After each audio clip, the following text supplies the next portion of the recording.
हाय hello नमस्ते, welcome to the another blog.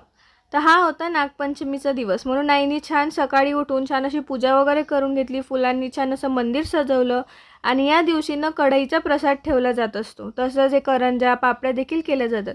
त्यानंतर आम्ही छान जेवण करून घेतलं आणि वेळेवर असं ठरलं की आपण अमरावतीला जाऊया. का तर माझ्या आजीचा होता बर्थडे, म्हणजेच काय तर माझ्या आईच्या आईचं म्हणजेच माझ्या नानीचा.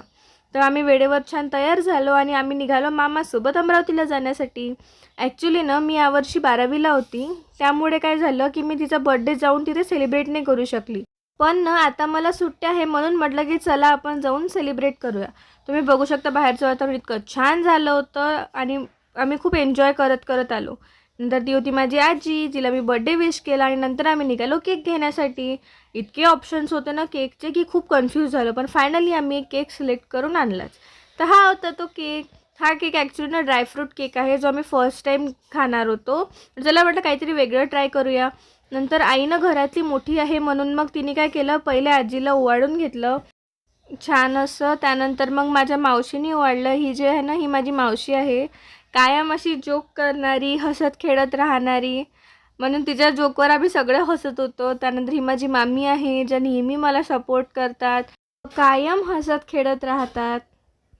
त्यानंतर हे माझे मामा आहे, जे माझ्या प्रत्येक डिसिजनला नेहमी माझ्यासोबत असतात. त्यानंतर मग भैयूनी, म्हणजे जो माझा छोटा भाऊ आहे, त्यानंतर माझ्या बहिणीनी, सर्वांनी आम्ही छान तिला ओवाळून घेतलं.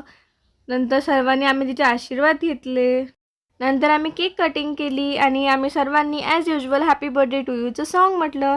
तिला यावेळेस खूप छान वाटत होतं, कारण तिच्या बर्थडेला मी गेली होती म्हणून. त्यानंतर बर्थडे असो किंवा कोणताही कार्यक्रम, फोटो सेशन तो बनता आहे, म्हणून आम्ही खूप सारे असे फोटोज काढले.